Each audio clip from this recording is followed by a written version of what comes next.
Hello नमस्कार साथियों, GCP science classes में आपका हार्दिक अभिनंदन करता है। जैसा कि बेटा हम पढ़ रहे हैं फिजिक्स के सेट नंबर 7 को, और सेट नंबर 7 में हमने क्वेश्चंस नंबर 5 तक कंप्लीट कर लिए थे। आज हम उसी क्लास को आगे लेकर आए हुए हैं, और जैसे ही हमारा ये 7वां सेट कंप्लीट होगा तो हम 2 लेक्चर लेकर आया करेंगे फिजिक्स के, जिसके अंदर एक लेक्चर में हमारा थ्योरी पार्टिकल्स होगा इम्पोर्टेंट सीरीज, जिसमें हमारे बोर्ड एग्जाम में पूछे गए प्रश्न होंगे जो किस तरीके से कौन कौन से परिभाषा कौन कौन से व्यंजक पूछे जाते हैं। और दूसरा लेक्चर होगा उसके अंदर आपको न्यूमेरिकल्स कराए जाएंगे, यानी हम 2 लेक्चर एक साथ लेकर आएंगे। लेकिन इसके साथ साथ उम्मीद कर रहे हैं कि शायद आप लोगों को 2023 के केमिस्ट्री के सेटों को और करा दिया जाए, ताकि आपके केमिस्ट्री के अंदर 70 में से कम 65 प्लस नंबर बड़े आसानी से आ सकें। तो बस आप लोग हमें लगातार सपोर्ट करते रहिएगा। आप जितना ज़्यादा से ज़्यादा हमें सपोर्ट करेंगे, हम उतने ही ज़्यादा से ज़्यादा आपके सामने महत्वपूर्ण टॉपिक लेकर आएंगे। क्लियर? और आपका समय बहुत ही कीमती है, तो इसलिए हम आपका समय ज़्यादा खराब ना करते हुए आपको महत्वपूर्ण टॉपिक बेटा तैयार कराए जाएँ। तो आपको जितना महत्वपूर्ण हम टॉपिक तैयार करा देंगे उतने ही आप बेटा, ताकि बोर्ड एग्जाम में अच्छे से अच्छे नंबर आपके आ सकें। तो चलते हैं हम अपने प्रश्न की ओर। और जैसा कि प्रश्न नंबर 6 इसमें पूछा गया है, किसी वैद्युत द्विध्रुव की निरक्षीय बिंदु पर वैद्युत क्षेत्र की तीव्रता का सूत्र प्राप्त कीजिए। तो हम हेड डालेंगे वैद्युत द्विध्रुव के कारण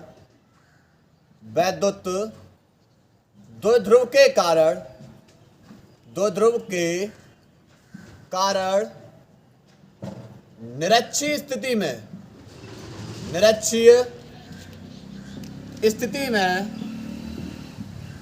किसी बिंदु पर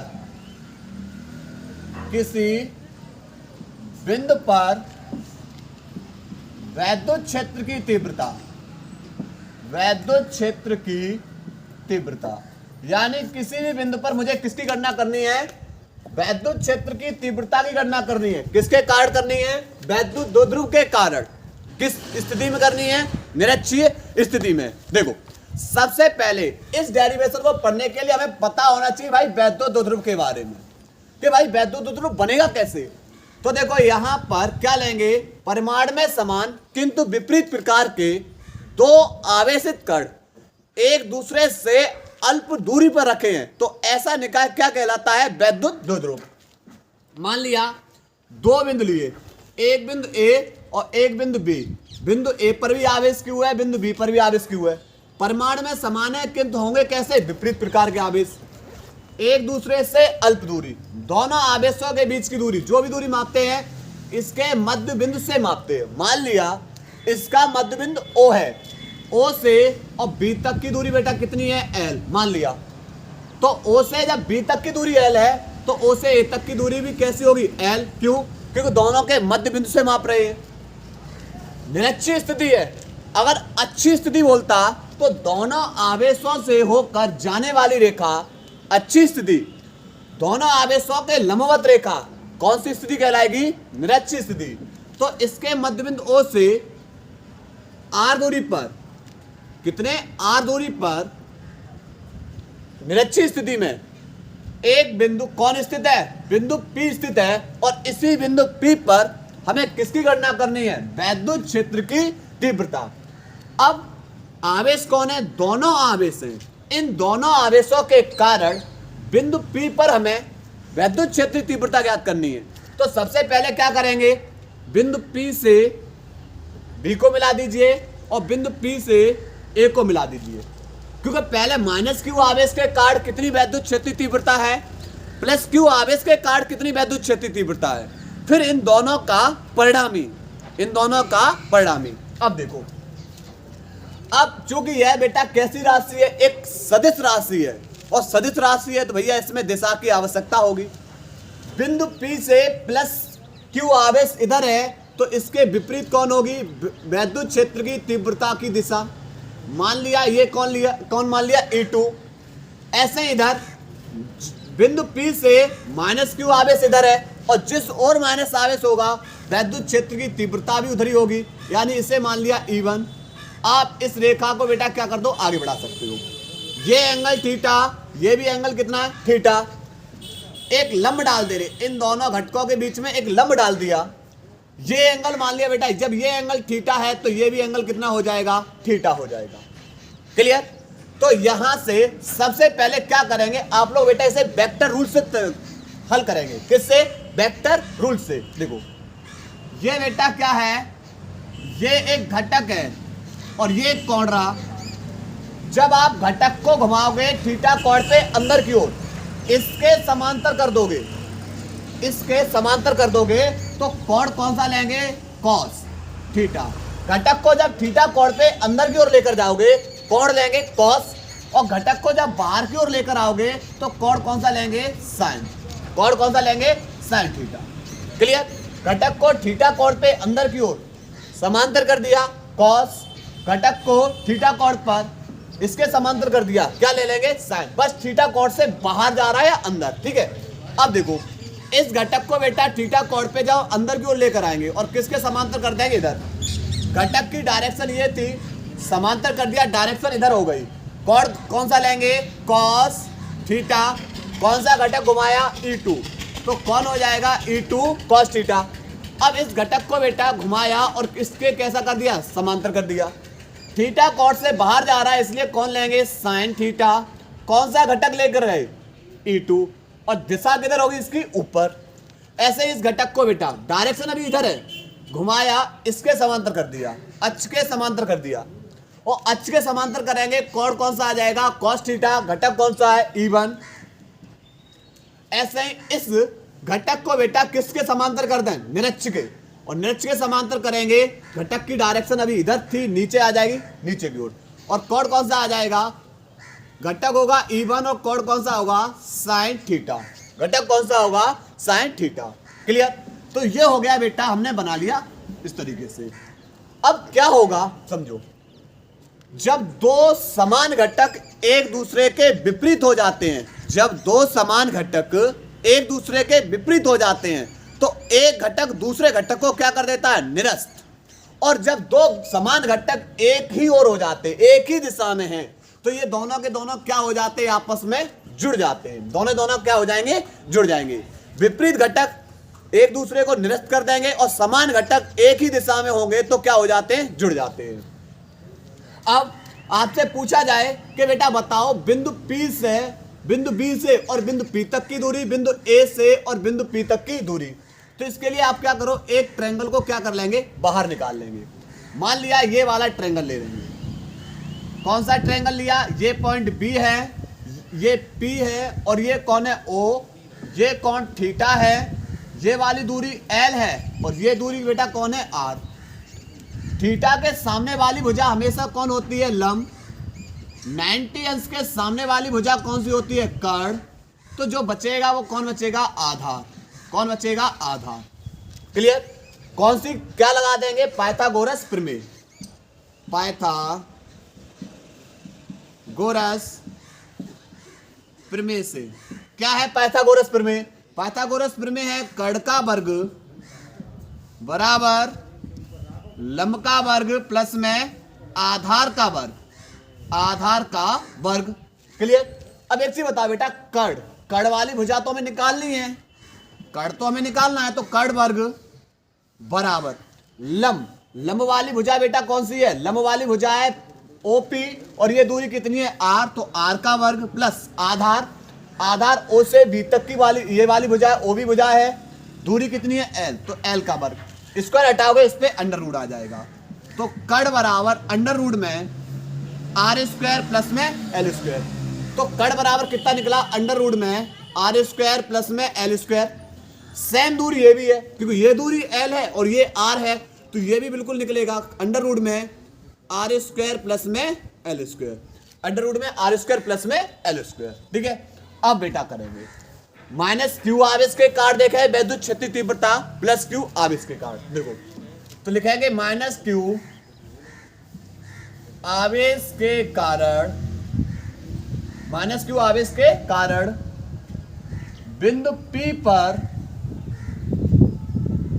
वैद्युत क्षेत्र की तीव्रता, वैद्युत क्षेत्र की तीव्रता। माइनस के कारण हमने बेटा कौन सी वैद्युत क्षेत्र की तीव्रता मानी, E1। तो E1 बराबर 1/4πε0 Q अपॉन R स्क्वायर। अब देखो माइनस क्यू आवेश से और बिंदु P तक की दूरी, माइनस क्यू आवेश से बिंदु P तक की दूरी, तो आप बताओगे अंडर रूट में R स्क्वायर प्लस में L स्क्वायर और इसके ऊपर क्या लगेगा, स्क्वायर। क्लियर। ऐसे हम लिखेंगे प्लस क्यू आवेश के कारण, क्योंकि किसी भी बिंदु पर अगर हमें वैद्युत क्षेत्र की तीव्रता निकालनी है तो E बराबर 1/4πε0 Q अपॉन क्या होता है, R स्क्वायर, आवेश से और बिंदु तक की दूरी और इसका वर्ग। तो माइनस क्यू आवेश के कारण बिंदु P पर वैद्युत क्षेत्र की तीव्रता E2 बराबर हो जाएगा 1/4πε0 Q अपॉन। अब माइनस प्लस आवेश नहीं लेना, क्यों, क्योंकि यह बेटा एक सदिश राशि है, यहां पर माइनस और प्लस दिशा को बताते हैं। क्लियर। प्लस क्यू आवेश से बिंदु P तक की दूरी आप बताओगे अंडर रूट में R स्क्वायर प्लस में L स्क्वायर, इसके ऊपर होल स्क्वायर। पर एक चीज देखो बेटा, E1 और E2 दोनों के मान कैसे हैं, दोनों के मान इक्वल हैं, बराबर हैं। कितना है, 1/4πε0 Q अपॉन अंडर रूट में R square plus L square और इसके ऊपर क्या है, पूरे का होल स्क्वायर। क्लियर। तो E1 और E2 के मान दोनों कैसे है बेटा, समान। अब देखो हमें निकालना है परिणामी, हमें क्या निकालना है, परिणामी वैद्युत क्षेत्र की तीव्रता, परिणामी वैद्युत क्षेत्र की तीव्रता E बराबर। अब देखो दो समान घटक एक दूसरे को कैंसिल कर रहे हैं, केवल घटक कौन से बच रहे, ये वाले, एक ही डायरेक्शन वाले। तो परिणामी कौन बचेगा, ये केवल E1 और E2 cos थीटा। तो इनको क्या कर देंगे, सेम दिशा में है इसलिए यहां पर क्या कर देंगे, जोड़ देंगे E1 cos theta plus E2 cos theta. अब बेटा देखो E1 बराबर है E2 के, चाहे E2 बराबर E1 कुछ भी लगा दो। तो E1 बराबर हमने लगा दिया E2 cos theta plus E2 cos theta. E2 बेटा कितना हो जाएगा, 2 E2 cos theta. Clear. E2 का मान लगाएंगे, E2 का मान लगाएंगे 2 इंटू में E2 का वैल्यू है 1/4πε0 Q upon R square, sorry Q upon under root में R square plus L square. पर बेटा यहाँ पर स्क्वायर से क्या कर दो, अंडर रूट को काट दो, स्क्वायर से अंडर रूट क्या हो जाएगा, हट जाएगा, तो बचेगा R स्क्वायर प्लस में L स्क्वायर। और cos थीटा बराबर क्या होता है, तो आप पढ़े हो LA L बट्टे K A। तो साइन थीटा बराबर होता है लंब बट्टे कर्ण, और cos थीटा बराबर होगा आधार बट्टे कर्ण। cos थीटा बराबर क्या होता है, आधार बट्टे कर्ण। क्लियर। तो पहले बेटा यहां तक नोट कर लीजिए, हम इधर का रफ कर दें उसके बाद नोट करा रहे। नोट करिए बेटा पहले यहां तक। देखो बेटा इसके आगे हल कर रहे हैं, देखो E बराबर 2 इंटू में 1/4πε0 Q बट्टे R स्क्वायर प्लस में L स्क्वायर। और हाँ भाई आधार बट्टे कर्ण किसकी जगह लगाया, हमने लगाया है cos थीटा की जगह। देखो ये रहा आधार, आधार हमारा L बट्टे कर्ण, और कर्ण का मतलब अंडर रूट में R square plus L square, और रूट का मतलब क्या होता है, आधी घात। तो हम इसे लिख सकते हैं R स्क्वायर प्लस में L स्क्वायर की पावर 1/2। रूट का मतलब आधी घात, रूट का मतलब क्या हो जाएगा, आधी घात। इसकी पावर कितना, 1। अब देखो एक गुणा में घातें क्या हो जाती हैं, जुड़ जाती हैं। जब बेटा हम 1 में 1/2 जोड़ेंगे तो 2 एकम 2 और 1 3, और 3 बट्टे कितना हो जाएगा, 2। तो E बराबर इस 2 को हम बेटा L की ओर भेज देंगे, तो 1/4πε0 Q इंटू में 2 को L के पास भेज देंगे बट्टे R स्क्वायर प्लस में L स्क्वायर की पावर कितना हो जाएगा, 1 और 1/2, आप बताओगे 3/2। लेकिन एक फॉर्मूला पढ़ के आए हैं, Q इंटू में 2L बराबर कौन होता है, P, और P हमारा क्या है, वैद्युत द्विध्रुव आघूर्ण। तो ये तो P बन गया, तो E बराबर हो जाएगा 1/4πε0 Q इंटू में 2L बराबर हो जाएगा P बट्टे R स्क्वायर प्लस में L स्क्वायर की पावर 3/2। पर R की तुलना में L कैसा है? बहुत ही सूक्ष्म, क्योंकि आवेश बहुत ही सूक्ष्म दूरी पर रखे हुए हैं, इसलिए R की तुलना में L बहुत सूक्ष्म है। अतः L को नगण्य मान के छोड़ने पर, अतः L को नगण्य मानकर छोड़ने पर, जब L को नगण्य मान के छोड़ देंगे बेटा तो बचेगा 1/4πε0 P अपॉन L को छोड़ दो तो R स्क्वायर की पावर 3/2, 2 से 2 कैंसिल, तो बचेगा 1/4πε0 P अपॉन R की पावर 3। E बराबर मात्रक हो जाएगा न्यूटन प्रति कूलम। क्या हो जाएगा? न्यूटन प्रति कूलम। तो ये था प्रश्न नंबर 6। नोट करिए, इसके बाद आगे हल करा रहे, नोट करो बेटा।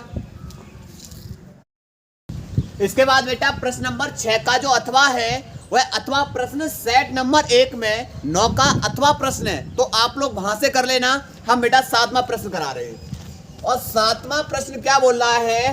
प्रकाश के व्यतिकरण के लिए आवश्यक प्रतिबंध बताइए। देखो, प्रकाश के व्यतिकरण के लिए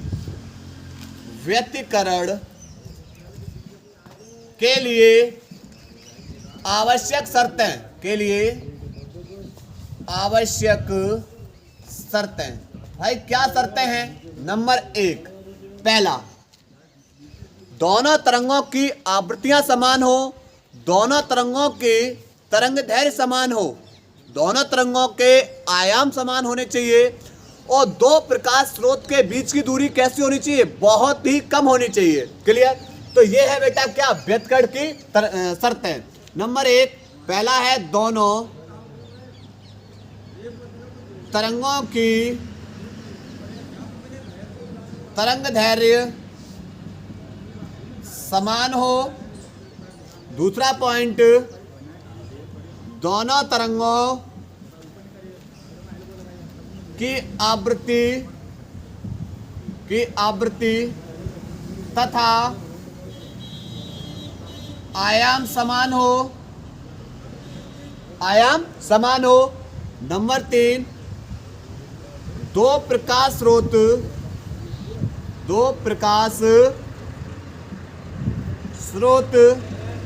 के बीच की दूरी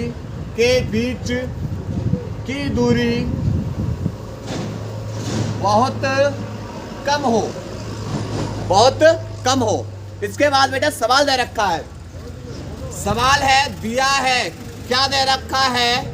सवाल बोल रहा है कि I तथा 4I की दो तरंगों के अधिकतम परिणामी तीव्रताओं का मान ज्ञात कीजिए जब स्रोत कला संबंध हो, दूसरा कला असंबंध हो। देखो, I1 बराबर दे रखा I और I2 बराबर दे रखा है 4I, और पहला केस पूछ रहा है जब स्रोत कला संबंध हो, और कला संबंध हो, जब स्रोत कैसा हो? कला संबद्ध हो, तब बेटा जो कलांतर होता है वो कितना होता है? 0। कलांतर कितना होता है? 0। फॉर्मूला होगा इसका I बराबर I1 plus I2 plus 2 under root में I1 into I2 cos phi, लगाएंगे वैल्यू, I1 का वैल्यू I प्लस I2 का value 4I plus 2 under root में I1 का वैल्यू I और I2 का वैल्यू 4I इंटू में cos और 5 की जगह 0, cos 0 का वैल्यू बेटा 1 होता है, तो यहाँ से I और 4I कितना हो जाएगा? 5I प्लस 2 अंडर रूट में 2I है तो 1I बाहर आ जाएगा, 4 अंडर रूट में 4 कितने का वर्गमूल होता है? 2 का, तो 1 2 बाहर हो जाएगा, तो 2 दूनी 4, तो 4I ये हो गए और 5I ये हो गए, टोटल कितना हो जाएगा? 9I। कितना हो जाएगा? 9I। और इसे बेटा हम क्या मान लेंगे? I dash. क्या मान लेंगे? I डैश, क्योंकि I से I भी कट जाएगा, इसलिए हमने इसे क्या मान लिया? I dash. क्लियर? दूसरा पॉइंट है जब स्रोत कैसा हो? कला असंबद्ध हो। कला असंबद्ध हो, तब बेटा कलांतर बेटा कितना स्थिति लगाएंगे 90, तब कलांतर कितना लगाएंगे 90 लगाएंगे, अर्थात आई डैश बराबर लगाएंगे I1 plus I2 plus 2 under root में I1 I2 cos 5। तो I1 का वैल्यू बेटा कितना लगाएंगे I2 का value 4I plus 2 under root में I1 का वैल्यू I और प्लस में I2 का इंटू में I2 का वैल्यू कितना है 4I और cos 90 और cos 90 का वैल्यू 0 का गुणा करोगे तो ये सब 0 हो जाएगा। तो 4I और 1I कितना हो जाएगा टोटल 5I। क्लियर। ये रहा बेटा हमारा प्रश्न नंबर 7 का आंसर। नोट करिए, नोट करें बेटा इसको। इसके बाद बेटा प्रश्न नंबर 7 का अथवा, और 7 का अथवा है प्रदर्शित चित्र में दिखाए गए प्रत्येक लेंस की फोकस दूरी 10 सेंटीमीटर है। भैया फोकस दूरी जो हमारा उत्तल लेंस है जाकी फोकस दूरी बेटा 10 सेंटीमीटर, जो हमारा अवतल लेंस है जाकी फोकस दूरी 10 सेंटीमीटर। अब दोनों के दोनों कैसे हैं, जो उत्तल वालों इसलिए प्लस, जो अवतल वालों इसलिए माइनस, चाहे F1 मान लो चाहे क्या मान लो F2। क्लियर।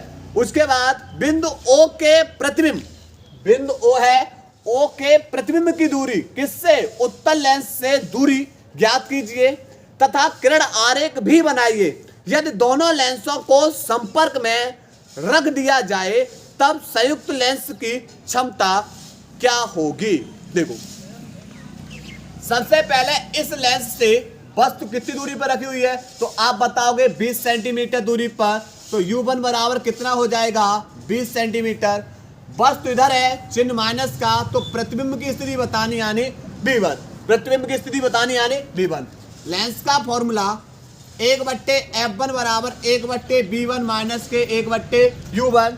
तो 1/F1 का वैल्यू बेटा प्लस का 10 बराबर 1/V1 तो हमें निकालना है माइनस 1/U1 की वैल्यू माइनस के 20। पर बेटा माइनस और माइनस क्या हो जाएगा प्लस का हो जाएगा। तो 1/10 बराबर 1/V1 प्लस 1/20। क्लियर। अब करना क्या है, प्लस के इधर आके किसके हो जाएंगे माइनस के, तो 1/10 माइनस के 1/20 बराबर 1/V1। लासा आ जाएगा बेटा कितना इसका 20 आ जाएगा। लासा इसका कितना आ जाएगा 20, 10 दूनी 20 दो बार गया माइनस 20 से कम 20 एक बार गया, एक का गुणा बराबर 1/V1।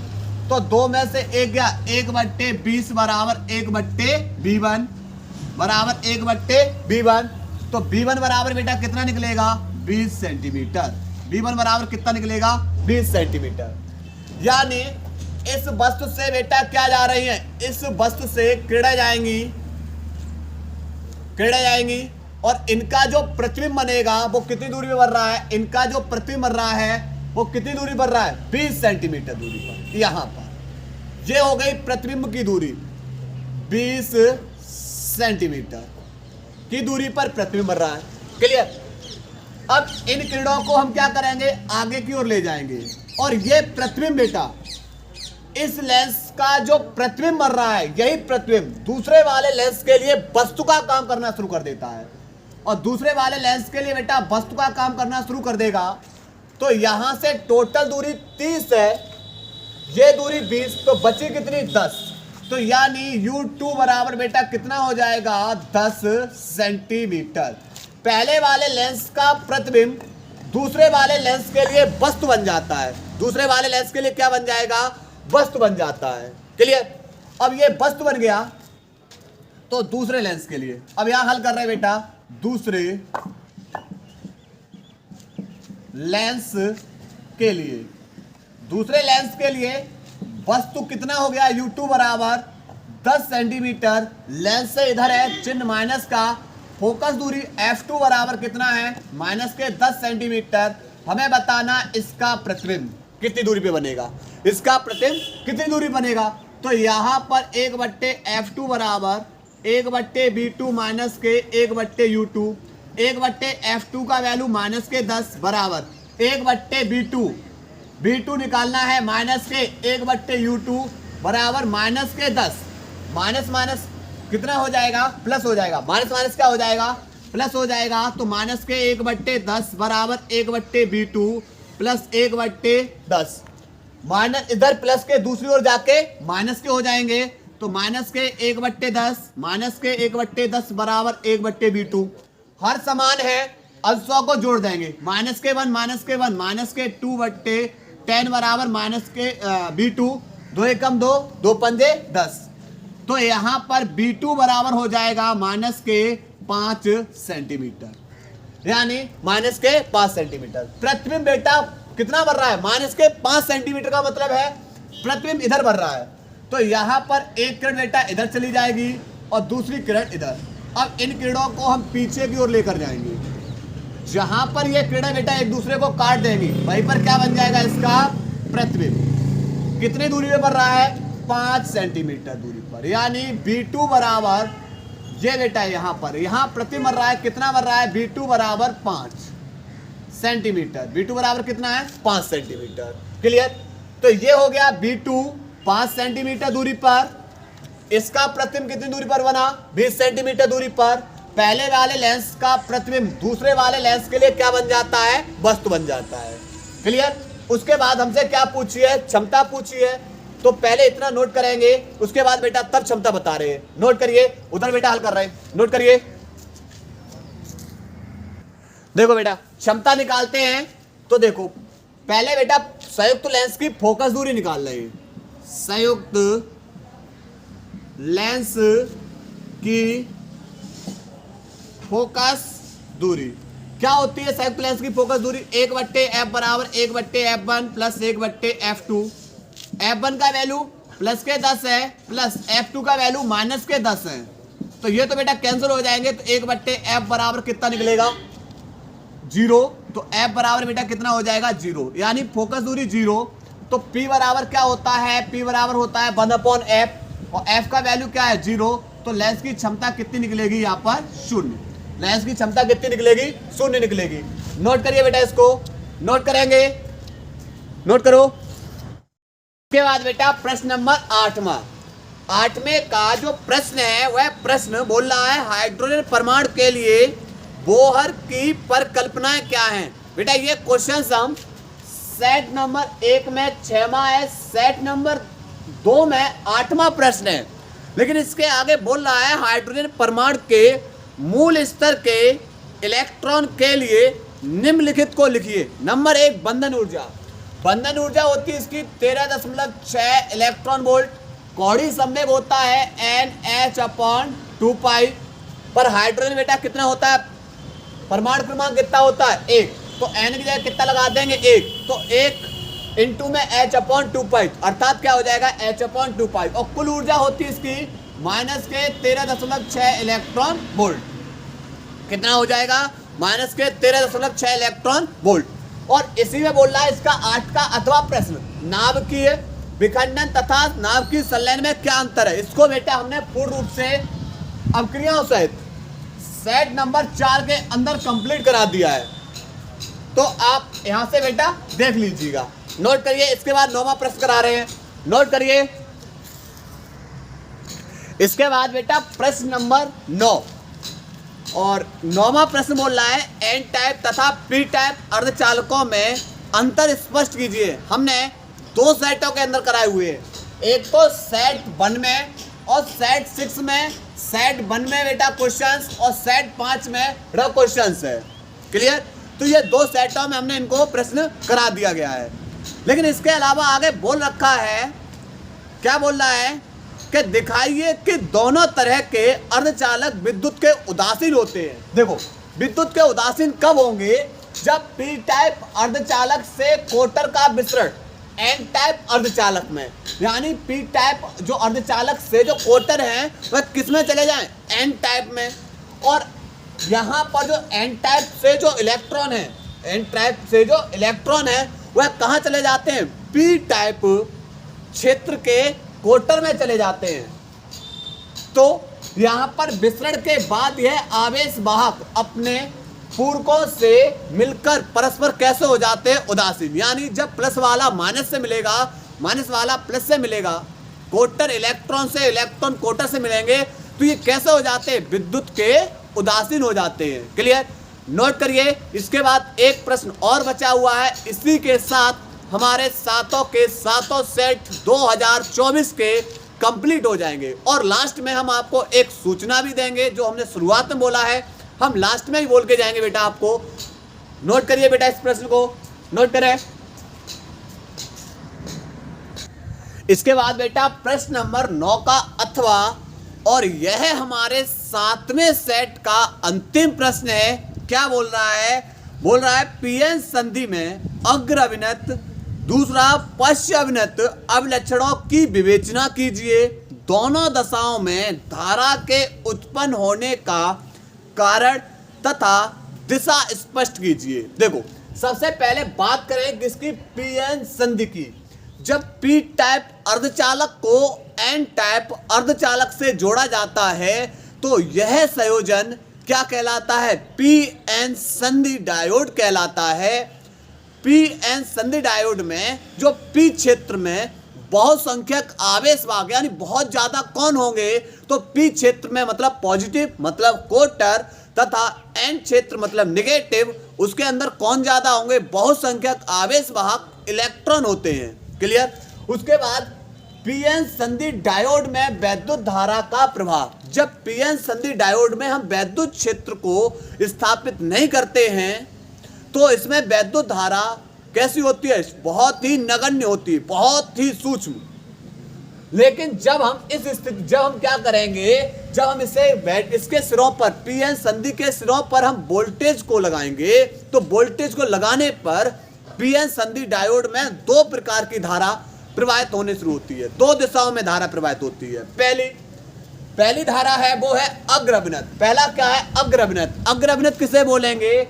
जब पी टाइप क्षेत्र को धन टर्मिनल से तथा एन टाइप क्षेत्र को ऋण टर्मिनल से जोड़ते हैं तो यह संयोजन क्या कहलाता है? पीएन संधि डायोड कहलाता है। क्या कहलाएगा?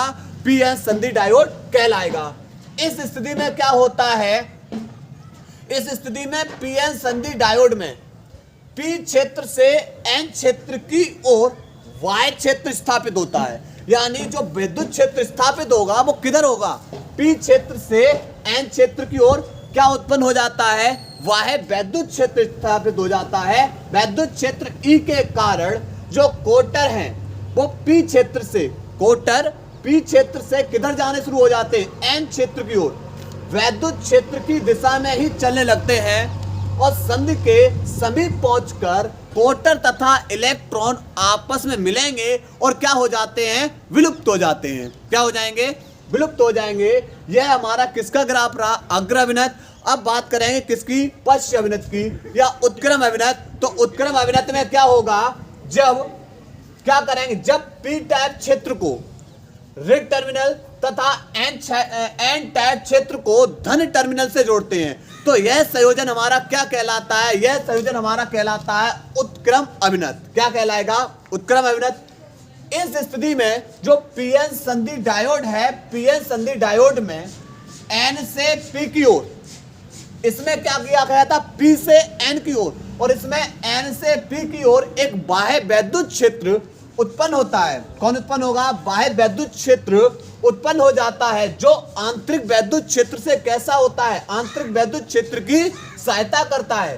पी क्षेत्र के कोटर बैटरी के ऋण सिरे, बैटरी के यानी जो बेटा कोटर है धनात्मक है बैटरी के ऋण सिरे की ओर, तथा एन क्षेत्र से इलेक्ट्रॉन बैटरी के धन सिरे की ओर आकर्षित होने लगते हैं, जिसके कारण क्या होगा? जिसके कारण धारा का प्रभाव कैसे हो जाएगा? पूर्णतः बंद। क्यों? क्योंकि बेटा कोटर पे धनात्मक है, ऋणात्मक की ओर जाएगा। और इलेक्ट्रॉन पे ऋणात्मक है, किसकी ओर जाएगा? धनात्मक की ओर, और जिसके कारण क्या होगी? धारा पूर्णतः बंद हो जाएगी। क्लियर। तो ये थे हमारे 2024 के 7 के 7 सेट। अब हम क्या करेंगे? नेक्स्ट क्लास से आपकी 2 फिजिक्स की क्लास बनाएंगे। एक के अंदर न्यूमेरिकल्स और दूसरे के अंदर आपका थ्योरी पार्टिकल्स। बिल्कुल क्रमबद्ध तरीके से पढ़ेंगे। आपका मिशन हमारा होगा 15 दिन या 20 दिन। 20 दिन का मिशन रख रहे हैं। 20 दिन के अंदर पूरी की पूरी फिजिक्स को एक बार पुनः बेटा जोरदार अच्छी स्थिति में क्या कर रहे हैं? कंप्लीट करेंगे। बस आप लोग लगातार हमें सपोर्ट करिए, जितना आप सपोर्ट करेंगे उतनी ज़्यादा से ज़्यादा हम आपके सामने केमिस्ट्री और फिजिक्स की क्लास लेकर आएंगे और उम्मीद करेंगे कि शायद हम केमिस्ट्री के अनसॉल्व पेपर की ओर चले जाएं और कुछ महत्वपूर्ण टॉपिक कराते रहें। तो बस हम अपनी क्लास को यहीं ब्रेक कर रहे हैं। धन्यवाद।